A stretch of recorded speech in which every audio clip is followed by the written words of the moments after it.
Oke, mungkin langsung saja kita masuk ke sesi tanya jawab ya. Ini sudah ada beberapa pertanyaan yang masuk. Yang pertama, saya bacakan pertanyaan dari Pandita Pratyaksa. Selamat siang. Oke. Salam sukses untuk kita semua. Oke, ini beliau menanyakan bentuk strategi kolaborasi dari Mas Agis maupun Mas Sofyan ini seperti apa? Mungkin kolaborasi dengan masyarakat sekitar ya ini maksudnya ya. Dan apa saja sih kendala-kendalanya gitu. Mungkin dari Mas Agis dulu bisa sharing kaitannya dengan situasi saat ini gitu ya. Oke, terima kasih Mbak Nurul. Jadi tadi saya sudah sempat singgung ya. Jadi Jawara pun akhirnya melakukan kolaborasi ya di tengah pandemi ini, terutama memang terkait tentang kebutuhan yang melonjak begitu ya, terkait permintaan-permintaan produk-produk pertanian yang memang menyasar ke konsumen rumah gitu ya. Jadi memang karena di rumah aja, jadi belanja pun bisa di rumah dengan mesan apa namanya, kita sebarkan beberapa promosi, kemudian ini yang kemudian kita follow up kan. Nah, jadi yang pertama kita melakukan kolaborasi dengan seluruh kelompok petani dan kelompok tani, kelompok ternak yang ada di wilayah kita. Apa kolaborasinya? Nah, kita pertama adalah terkait tentang pemenuhan kebutuhan. Jadi kebutuhannya berapa, kalau tidak memenuhi kelompok tani yang satu, kemudian bisa komunikasi dan segala macam. Jadi sementara ini memang hanya sebatas itu. Jadi berkomunikasi. Nah, dan memang kendalanya adalah mungkin komunikasi ya. Jadi memang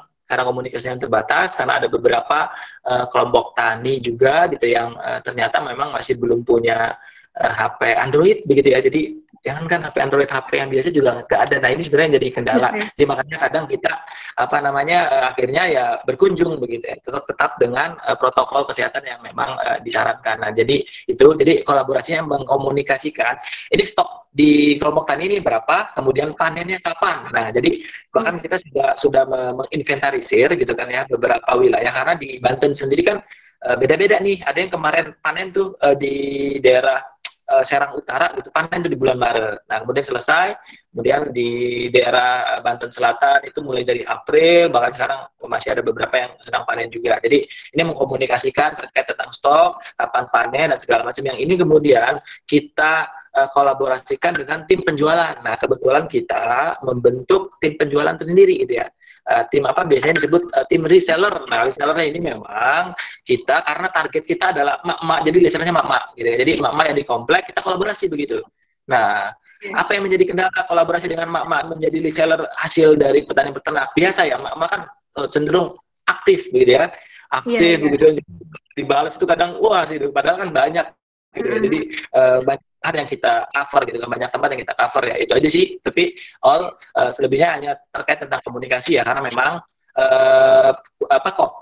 situasi pandemi COVID ini yang menjadi challenge adalah komunikasi ya, yang tadinya mungkin kita bisa bertatap muka kan sekarang mengurangi. Kemudian kita berkomunikasi dengan handphone, dan alat komunikasi lainnya yang memang kadang kalau nggak ketemu tuh gimana begitu ya, sering menimbulkan beda persepsi ya, ini yang kemudian jadi miss dan segala macam. Ini challenge-nya. Bagaimana dengan pemerintah dalam tanda kutip pemerintah Pemda ataupun Pemkot ya, mereka punya ini sendiri begitu ya, punya jalannya sendiri begitu. Jadi justru kita tidak berkolaborasi ya, karena mereka sudah punya jalannya sendiri ya, kita lakukan yang memang kita bisa gitu, karena memang kita melakukan kolaborasi menyesuaikan dengan apa yang menjadi potensi peluang yang bisa kita kerjakan pada saat ini. Itu mungkin Mbak bentuk kolaborasinya. Oke, jadi meskipun tidak berkolaborasi secara langsung dengan Pemda, tapi untuk sistemnya, untuk sistem organisasinya sudah sama gitu ya. Jadi mendata antara kebutuhan dicocokkan dengan permintaan, kemudian komunikasi antar anggota kelompok yang ikut tergabung gitu ya. Oke. Kalau untuk Mas Sofyan sendiri gimana, Mas?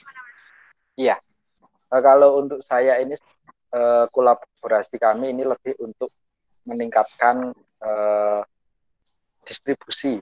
Jadi kita alhamdulillah saat pandemi ini untuk agen, kemudian juga reseller ini meningkat banget. Jadi ya memang benar yang bisa jadi apa istilahnya, yang sales paling top itu kalau emak-emak. Jadi sekali pesan dia bisa bilang ke satu RT satu, kemudian orderan berikutnya akhirnya meningkat tajam. Itu memang benar. Jadi kita juga membangun sistem reseller ini. Kemudian untuk pemerintah sendiri ini kita ada kelompok taninya, tapi memang dalam kondisi seperti ini yang diutamakan adalah pangan yang ibaratnya bukan yang segmen khusus seperti organik. Jadi ada pangan yang non organik, bisa dikatakan yang konvensional. Ini kalau di pemerintah daerah, terutama di Kabupaten Semarang dan juga di Provinsi Jawa Tengah, ini mulai juga memasarkan secara online itu melalui Dinas Ketahanan Pangan masing-masing, melalui pasar tani atau yang lain-lain. Tapi kalau untuk produk kami, karena ini produk khusus, itu juga tidak bisa berkontribusi langsung untuk istilahnya menjaga kestabilan pangan di daerah. Mungkin itu yang bisa saya sampaikan berkaitan dengan kolaborasinya. Oke, tadi semoga menjawab ya ini jawaban dari para narasumber. Kemudian kita lanjut ke pertanyaan berikutnya. Ini ada dari, sebentar, ini pertanyaannya cukup banyak ya, jadi agak susah juga ini, tenggelam soalnya. Pertanyaan dari Dina Sulistyo Wibowo. Nah ini, saya Dina dari PKP SPS UGM. Oh ini dari UGM. Terkait dengan alih fungsi lahan. Mungkin kalau untuk pertanyaan seputar alih fungsi lahan kita akan membahas di sesi lain ya.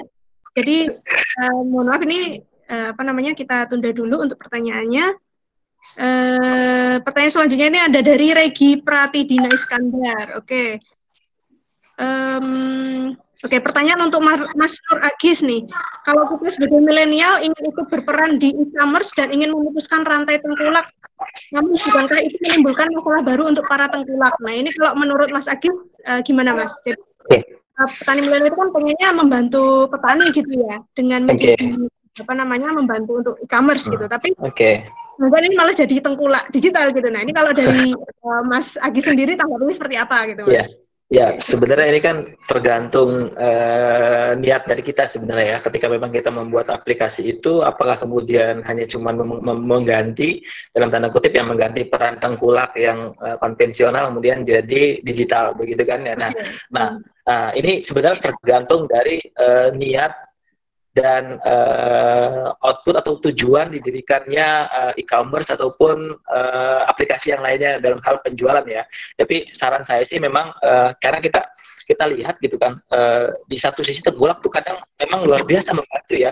Jadi ketika si petani itu betul-betul ingin membutuhkan sesuatu itu ya, jadi nggak nunggu 1 jam ya, langsung tuh dibantu tuh begitu ya. Jadi berbeda ya kalau dengan bank kan wah macam-macam syaratnya, dengan yang lainnya juga sama, tapi tengkulak luar biasa, makanya ada sisi positifnya juga gitu. Nah, dan persoalannya dengan adanya ini sebenarnya begini, kalau dari saya begitu kan, memulai memetakan pasarnya gitu.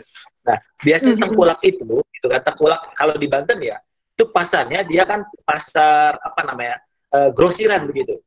Nah, jadi dia pasar grosir dan segala macam gitu ya. Nah, makanya kita fokus ke end user gitu. Jadi sebenarnya beda gitu. Kalau dia memasarkan ke grosir, saya memasarkan ke end usernya langsung begitu. Nah, persoalannya bagaimana kemudian dengan para petani? Nah, ini yang paling penting sebenarnya, keterbukaan akan harga gitu loh.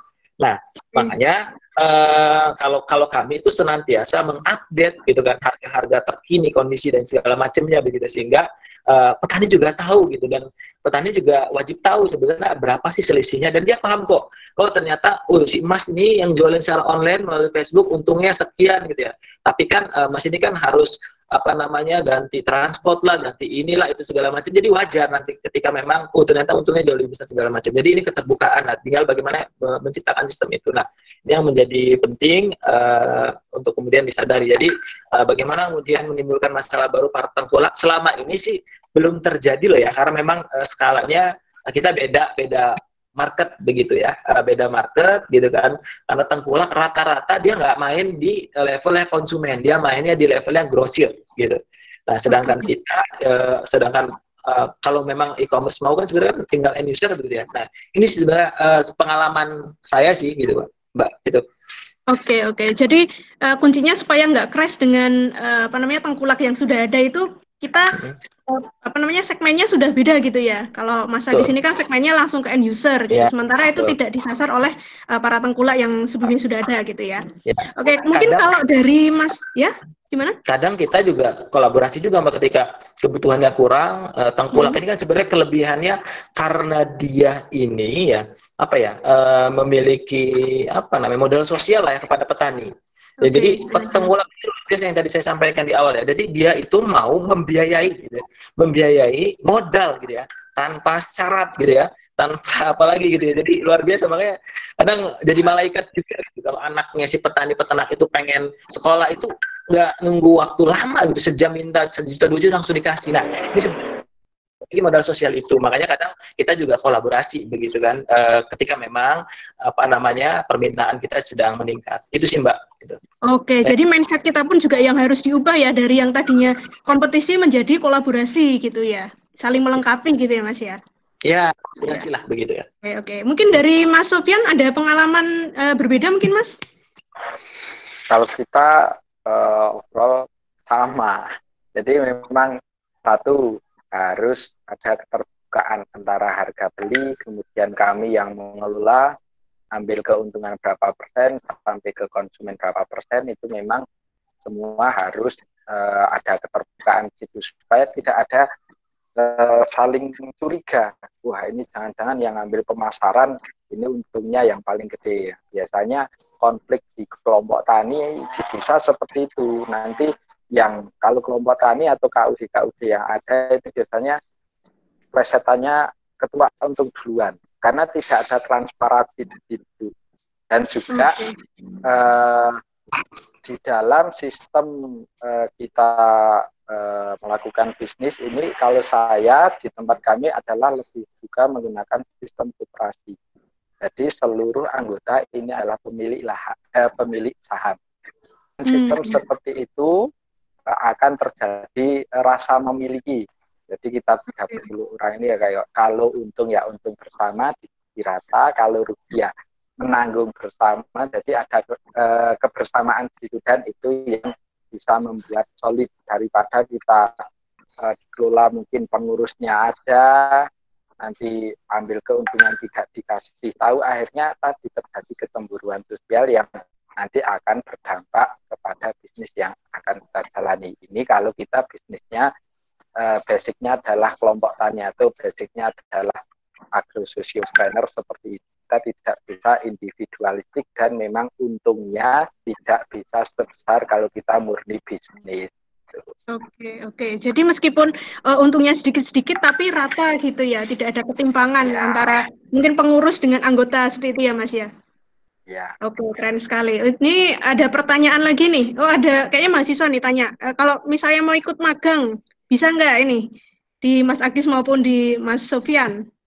Magang di di usahanya Mas Sofyan ataupun Mas Agis nih bisa nggak? Monggo Mbak. Bisa ya? Ya bisa. Alhamdulillah dari 2016 ya kalau nggak salah. Jadi kita rutin magang. Karena memang sebenarnya ya saya sih selalu menyarankan begitu ketika memang ingin serius menjadi petani peternak muda begitu ya, untuk mendapatkan ilmu dan pengalaman yang paling efisien kalau menurut saya adalah dengan magang. Gitu. Jadi cukup itu dari YouTube ataupun baca buku gitu kan. Jadi harus betul-betul mengalami. Makanya saya kadang banyak yang pengen belajar sehari 2 hari itu ya saya kasih dia suruh nonton YouTube aja tuh begitu sehari 2 hari. Kalau memang mau magang minimal sebulan begitu. Makanya kita sangat ketat gitu. Jadi kalau cuma seminggu ya itu kayak mau main-main gitu. Mau apa nih? Penelitian atau mau magang gitu. Ya, cuma 10 hari doang. Ya udah kalau 10 hari nanti saya kasih ini aja YouTube, nanti nonton aja dari situ gitu ya. Kalau memang mau magang harus 1 periode minimal gitu. 1 bulan 45 hari. Kalau saya seperti itu kalau di Jawara. Oke, jadi meningkatkan skill praktisnya gitu ya. Oh iya, itu penting, Mbak. Oke, kalau di Mas Sofyan gimana bisa Mas? Kalau di tempat kami yang sudah berjalan itu kita juga mulai tahun 2015 itu kita juga membuka program magang itu terutama untuk teman-teman siswa pertanian dan juga mahasiswa pertanian. Dan juga selain magang, ini juga rencana kita akan membuat semacam program-program pelatihan. Karena sekarang ini terkendala physical distancing, kita tidak bisa bertatap muka dengan langsung. Ya, untuk belajar saat ini kita lagi coba bikin sebuah channel YouTube atau yang lain-lain untuk bisa kita sharing, misalkan tutorial mengolah pupuk. Nah, itu sepele sekali, tapi kalau kita nggak tahu ya memang benar-benar nggak tahu, dan itu mungkin bisa bermanfaat untuk teman-teman sembari di rumah. Oke, sip. Mungkin nanti malah bisa kolaborasi dengan Desa Apps, Mas. Nah, itu. Nah, itu yang ditunggu. Iya, siap. Oke. Pertanyaan selanjutnya nih dari Bu Raya. Untuk Mas Agis nih pertanyaannya, terkait dengan fenomena yang pada pulang kampung ini kan adanya COVID ini kan banyak yang di PHK gitu ya Mas, dan ujung-ujungnya mereka juga akhirnya pulang kampung gitu. Nah, dari Jawara Farm sendiri itu gimana caranya mengajak orang pulang kampung untuk bertani atau beternak, itu gimana? Ya Mbak, sementara ini sebenarnya tanpa diajak pun mereka turun gitu, karena memang ini momentumnya sedang panen raya gitu. Dan panen raya rata-rata kan orang tuanya gitu atau saudaranya itu memang sedang membutuhkan ini, dan memang mereka basically ya sudah pernah melakukan itu ya. Cuma memang kan perbedaannya ketika itu mereka melakukan urbanisasi gitu ya, ke kota untuk kerja dan segala macam, tapi dengan kondisi COVID-19 ini akhirnya kemudian mereka balik kampung. Dan daripada ngejogrok gitu kan ya, mereka dengan sendirinya bisa membantu, karena memang potensinya sangat luar biasa. Nah itu sih Mbak, tanpa mengajak pun, dan memang ada beberapa yang kemudian kita ajak gitu kan untuk kemudian mengikutsertakan lah gitu. Nah itu sih Mbak. Oke. Ini ada pertanyaan lagi, lanjut ya, dari mahasiswi PKP, ini namanya Dian Pratama. Pertanyaan untuk Mas Agis lagi nih. Untuk memulai berjualan online bagi petani umum di desa, karena petani di sekitar tempat tinggal saya sudah mulai panen cabai rawit, tapi kesulitan dalam memasarkan secara online. Nah, ini gimana? Oke. Mungkin ini Mbak, sebenarnya ya yang kita lakukan justru yang sudah kita lakukan ya, kita itu sebelum panen itu sudah jualan gitu ya, dengan konsep pre-order. Nah ini sebenarnya bisa dimanfaatkan gitu kan, menjualkan produk pertanian maupun peternakan dengan misalkan kita mau tahu nih bulan depan mau panen, sudah tuh dijual tuh secara online. Nanti kan sudah mulai tuh kita jelaskan bahwasanya panennya bulan depan. Nah ini juga bisa dioptimalkan. Nah kemudian bagaimana kesulitan memulainya ya? Sebenarnya bukan kesulitan ya, tinggal ada niat aja gitu ya, dan saya kira sangat mudah banget gitu ya, dengan catatan dia punya Android aja ya, jadi bisa optimalkan ya, minimal grup WhatsApp-nya lah ya, tinggal foto buat ini, foto buat harganya, kasih misalkan mau pesen itu seperti apa, ngirimnya seperti apa, selesai tinggal sebarkan. Nah, yang paling simpelnya lah untuk pemasaran melalui WhatsApp ya. Kalau melalui Facebook juga sama, tinggal post foto-fotonya, kemudian mekanisme harganya, pengirimannya, dan lain-lainnya, begitu juga bisa ya. Atau memang yang lebih advance lagi gitu kan, pakai FB Ads, IG Ads gitu kan, ataupun SEO dan segala macamnya. Jadi itu sih Mbak. Dan kita tidak bisa memaksakan ketika memang petani itu, mohon maaf gitu, gaptek gitu ya. Jadi kalau memang betul-betul gaptek, carilah. Kalau saya ya biasanya nyari anaknya nih, ada nggak nih yang anak ya dia SMA atau minimal SMA lah ya. Kemudian kita ajarin, ini udah update ya nanti pas segala macam, nanti kita dampingin untuk kemudian jualan update terkait tentang foto dan segala macamnya gitu ya. Jadi kalau memang petani itu bisa diajak untuk melakukan penjualan secara online, kita ajarkan. Tapi kalau memang sudah tidak bisa, ya kita harus mencari yang memang bisa gitu ya. Memang kalau dari Jawa sih selalu biasanya langsung kita analisa ada anaknya nggak gitu ya. Oke. Anaknya bagus. Oke, menarik nih tadi tentang mengajak anak petani gitu ya. Nah ini caranya gimana? Karena kan mungkin dari anak-anak petani ini kan banyak yang mereka nggak mau meneruskan usaha orang tuanya sendiri gitu ya. Mungkin mereka menganggap wah petani ini kurang bergengsi atau masa depannya tidak menjanjikan gitu. Nah gimana caranya untuk meyakinkan anak petani ini supaya mau membantu gitu? Yang pertama Mbak ya, biasanya kan ketika dia tidak mau mencangkul, tapi dia tidak menutup kemungkinan dia mau jualannya gitu loh, melalui ininya. Artinya masih ada kesempatan kemudian si anak petani ini dioptimalkan. Oke, nggak usah cangkul, yang cangkul biar kakaknya atau yang mau ada ini kemudian didampingi untuk penjualannya itu Mbak. Dan kemudian yang kedua, kalau saya kan punya model bisnis agro yang biasa saya jelaskan gitu ya, bahwasanya salah satu profesi menjadi petani peternak itu lo bisa lo mendapat penghasilan setiap hari, setiap minggu, setiap bulan, setiap tahun begitu kan ya. Dibandingkan kerja gitu kan, cuma dapat gaji setiap bulan sekali. Petani itu bisa setiap hari ya. Gimana caranya? Nah, baru kita ajarin gitu kan. Dengan apa? Dengan menjual setiap hari, ya, dengan membentuk pola tanam yang panen setiap seminggu sekali gitu kan. Nah, ini bisa kita edikan optimalkan. Itu Mbak, selama ini Mbak. Oke, mungkin kalau Mas Sofyan gimana Mas? Kayaknya pakai sistem PO juga ya dulu waktu di awal. Ya. Kalau kita memang sampai sekarang juga sistemnya PO, jadi pre-order. Cuman kita saat ini untuk wilayah Joglo Semar itu bisa one day. Jadi itu pagi hari, nanti sore sampai. Nah, bagaimana bisa seperti itu dengan kita menggandeng agen-agen pemasaran.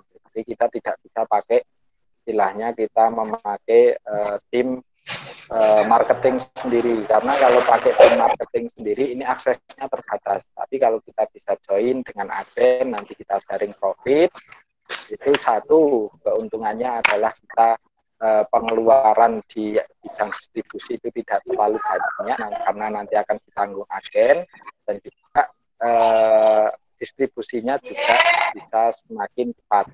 Cuman kalau kita sekarang ini kita punya misalkan tetangga kita ini lagi nanam cabai dapat 500 kilo tapi yang nggak bisa jual karena harganya turun, kemudian kita pakai sistem online, ya dari 500 kilo itu pasti tidak bisa terjual semua lewat online, karena online ini butuh proses.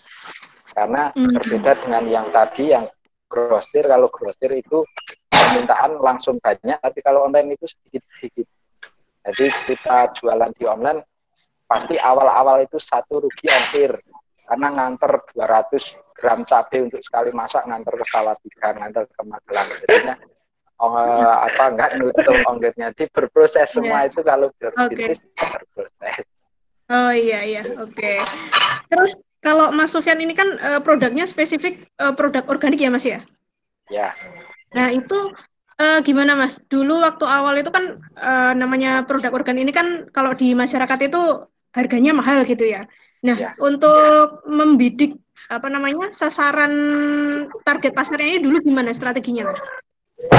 Kalau saya dulu pas awal-awal banget itu mempromosikan itu di istilahnya di perumahan-perumahan yang lumayan elit lah istilahnya. Cuman kita jualnya karena kita pengen tujuannya itu mengenalkan produk organik supaya terjangkau, kita harganya kita turunkan. Waktu itu jualnya lebih murah dari supermarket, bahkan dari sekarang ini tidak promosi. Jadi tapi awal mulanya itu juga tadi karena saya salah segmen, jualnya di perumahan yang elit, harganya agak terjangkau, tidak dipercaya.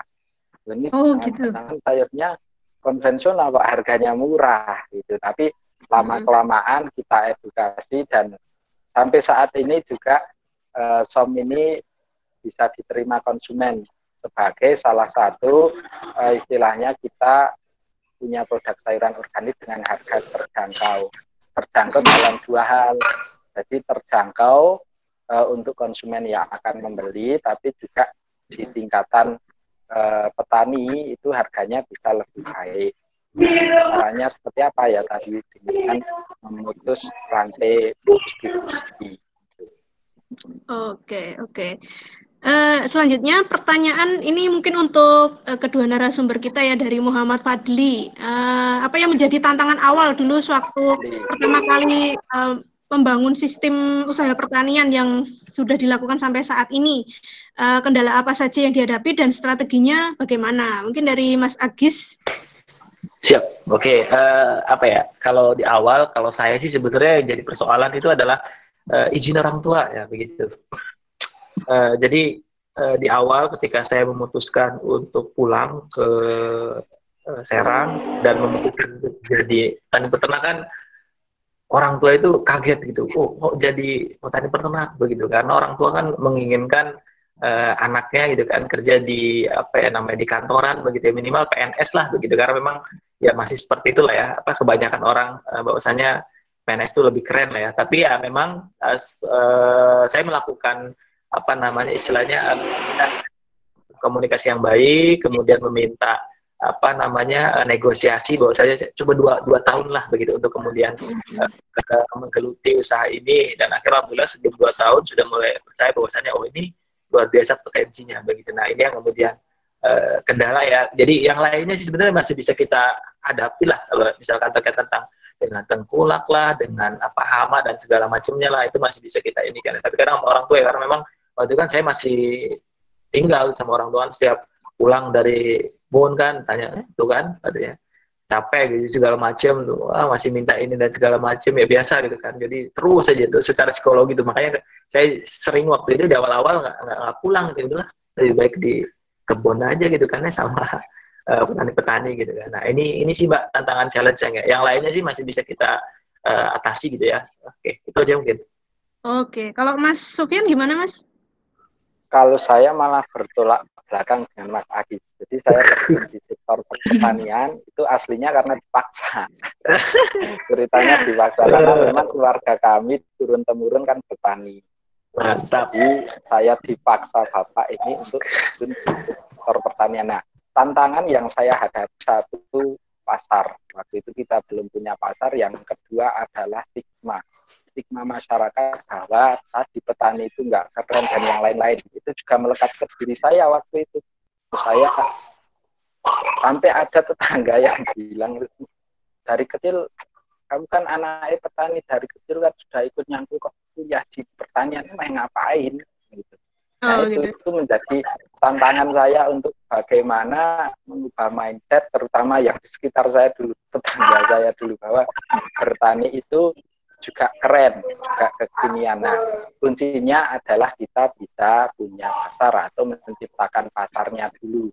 Karena dari hal itu kita bisa menetapkan harga jual yang lebih baik, kita bisa menentukan istilahnya pendapatan kita akan seperti apa. Kalau kendala sektor pertanian itu banyak.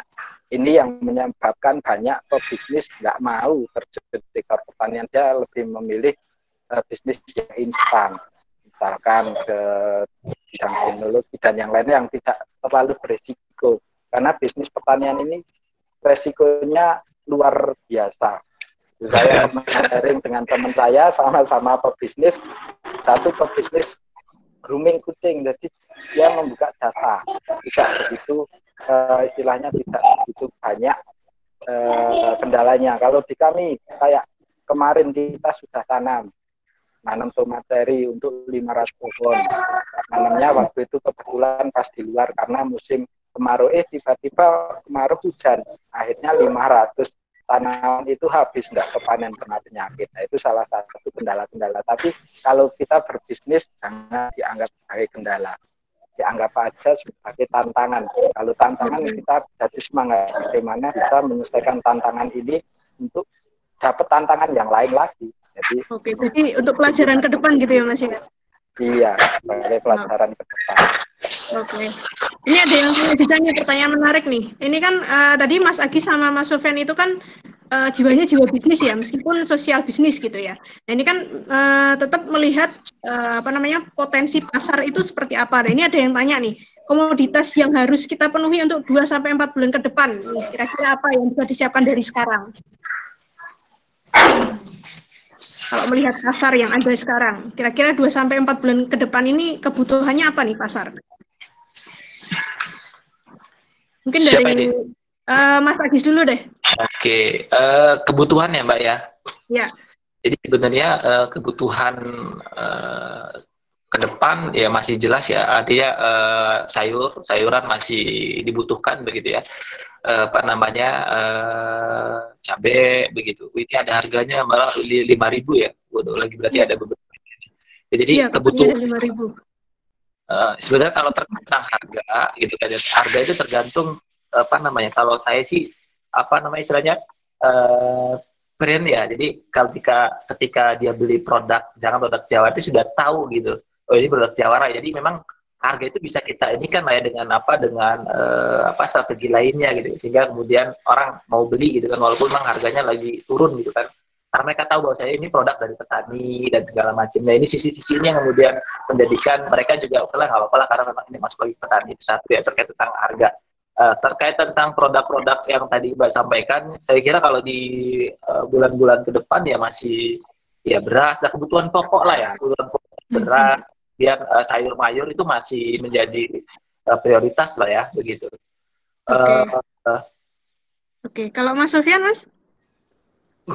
Sama sih, jadi memang sama ya? 4 bulan ke depan ini pasti yang dibutuhkan utamanya adalah produk pangan, terutama produk-produk yang istilahnya bisa dikatakan dia lebih sehat atau lebih higienis dan yang lain-lain. Dan memang saat ini istilahnya fenomena market saat ini ada dua istilahnya kategori produk yang dia bisa laku di pasaran. Satu, karena dia memiliki nilai tambah dari sisi kesehatan, bahkan di organik atau yang lain-lain. Dan juga yang kedua adalah dari sisi sosial.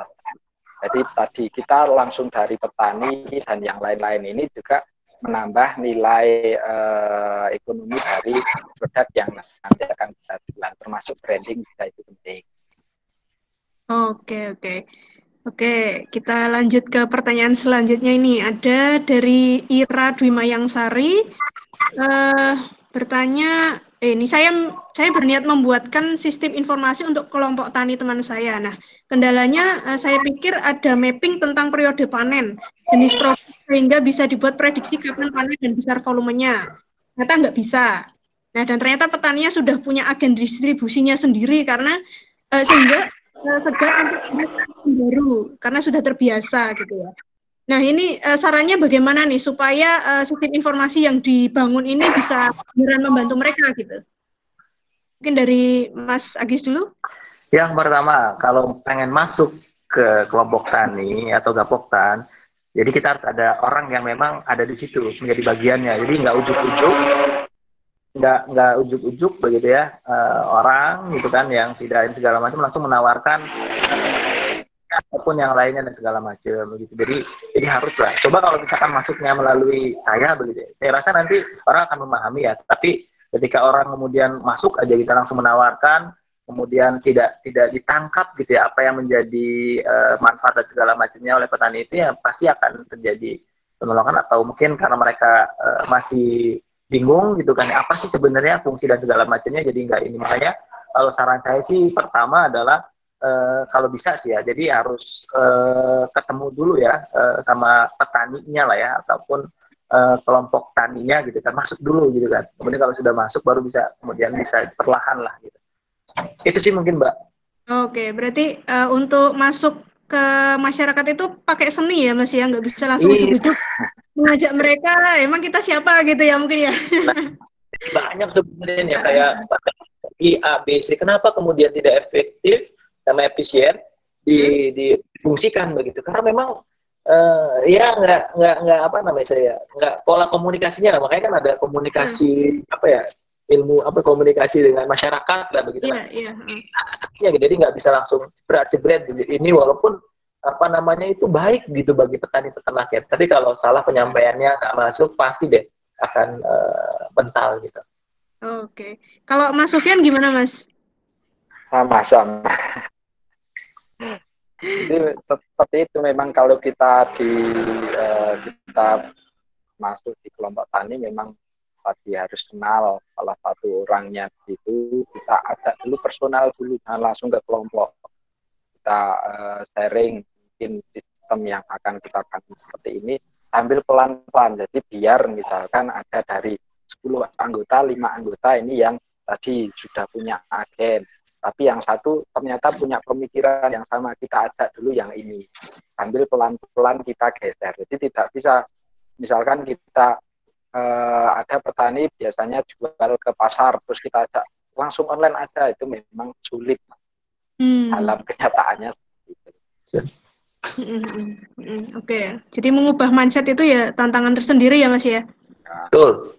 Ya. Oke, ini ada pertanyaan lagi dari Fitri, mahasiswa UGM. Pertanyaan ditujukan untuk Mas Sofyan.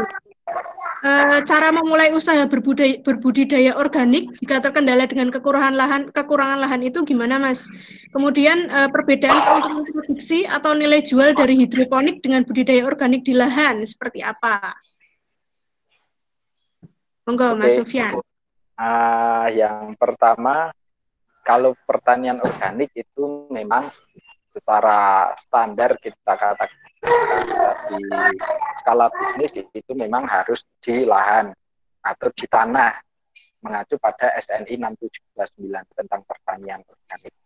Jadi kalau lahannya terbatas, yaitu solusinya dengan bertanam secara hidroponik. Namun kalau bertanam secara hidroponik, yang pertama modalnya harus banyak, karena itu modalnya tinggi semua, misalkan konstruksinya, kemudian pupuknya, listriknya, dan yang lain-lain.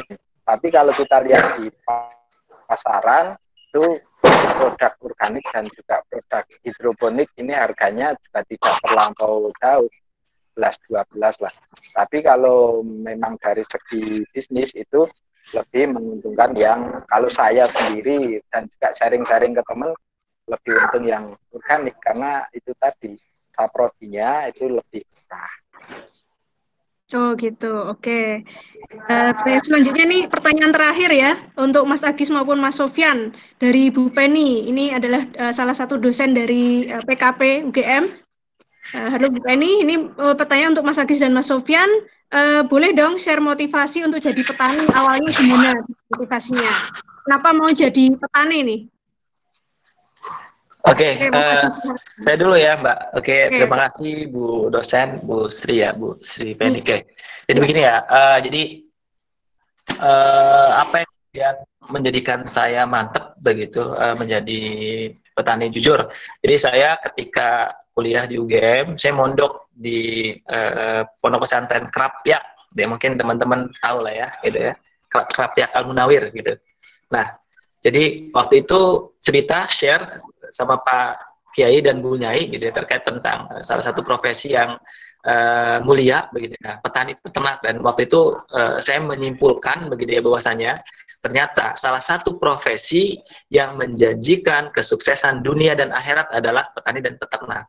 Kok bisa seperti bisa seperti itu? Yang pertama, ketika itu menanam, kemudian memelihara, merawat, kemudian panen. Nah, panennya itu kan kesuksesan dunia ya. Kemudian hasil panennya ini dimakan oleh dokter, gitu kan, perawat, sehingga kemudian bisa banyak menyembuhkan orang, dimakan oleh dosen, guru, sehingga bisa melahirkan generasi yang lebih baik lagi. Nah, ini kita dapat pahala jariahnya. Nah, ini bekal kita untuk kesuksesan dunia dan akhirat. Nah, ini yang pertama ya. Yang pertama, kemudian ini sangat luar biasa gitu kan, profesi yang menjanjikan kesuksesan dunia dan akhirat. Kemudian yang kedua adalah bisnis ataupun ya bisnis pangan lah ya, yang kemudian akan terus ada sampai akhir kelak adalah ya agro gitu ya, pangan gitu. Kenapa? Karena selama ini gitu kan ya, orang masih butuh makan gitu kan ya.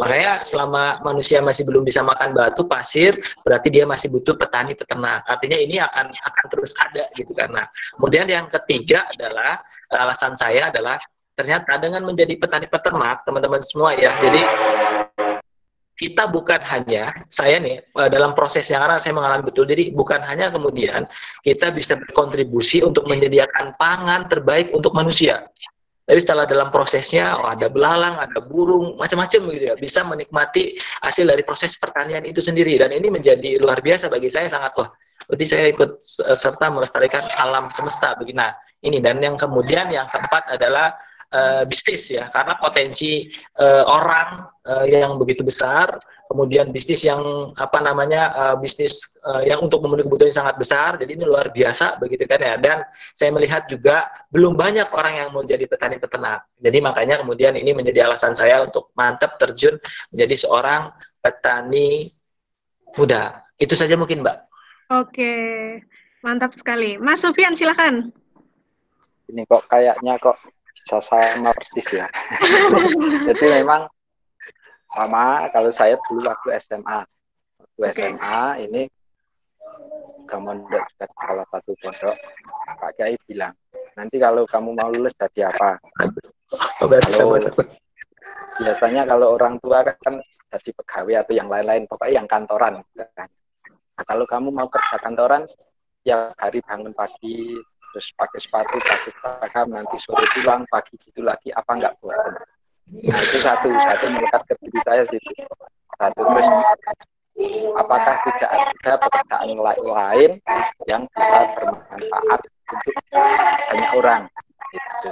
Dua, sama kayak Mas Agit, jadi seperti itu di dalam pertanian itu juga kita hanya mempunyai income yang berkelanjutan, karena pangan itu akan selalu dibutuhkan, dan juga dari pertanian ini terutama kita karena potensinya juga tentang pertanian, kita bisa mengajak teman-teman semua ikut sama bareng-bareng, yuk kita istilahnya maju bareng-bareng di sektor pertanian.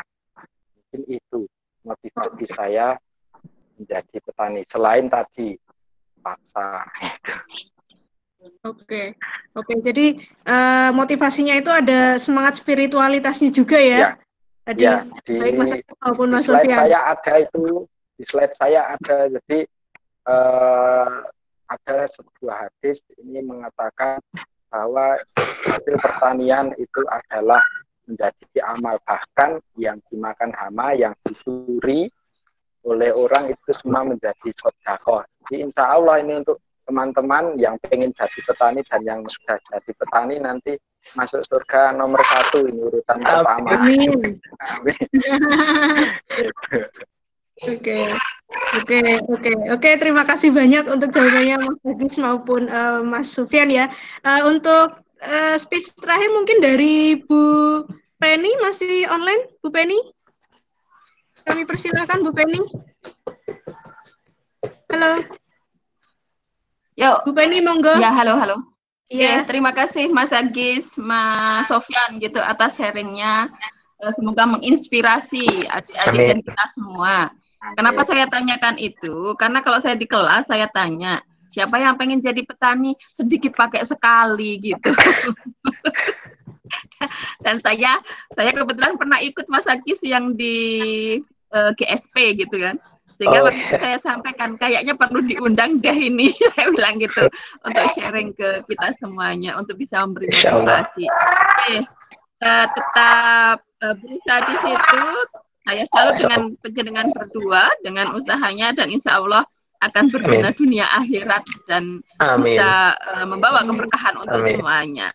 Amin. Jadi harapan saya bisa menginspirasi adik-adik petani yang lain, bisa menginspirasi yang belum pengen jadi petani gitu, supaya nanti akan lebih banyak petani-petani muda kita dan tidak harus tergantung dengan produk yang dari luar, kita juga bisa sendiri untuk memproduksi yang kita mau. Terima kasih sekali Mbak Nurul dan teman-teman semua atas sharingnya pada hari ini, dan saya kira sangat bermanfaat bagi kita semua. Matur nuwun. Assalamualaikum warahmatullahi wabarakatuh. Waalaikumsalam warahmatullahi wabarakatuh. Terima kasih Bu Penny. Baik, ini karena waktunya sudah pukul 2:30 ya, sudah jam 2:30, artinya untuk bincang desa kali ini kita sudah sampai di penghujung waktu.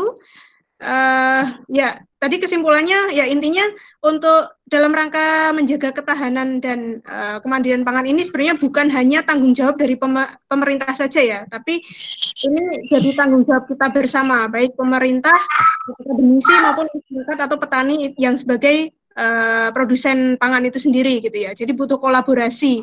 Sekarang sudah eranya bukan kompetisi lagi, tapi sudah kolaborasi, saling membantu satu sama lain gitu ya. Apalagi petani-petani muda ini kan memang digadang-gadang sebagai ujung tombaknya pembangunan gitu ya. Sejarah pun juga sudah membuktikan.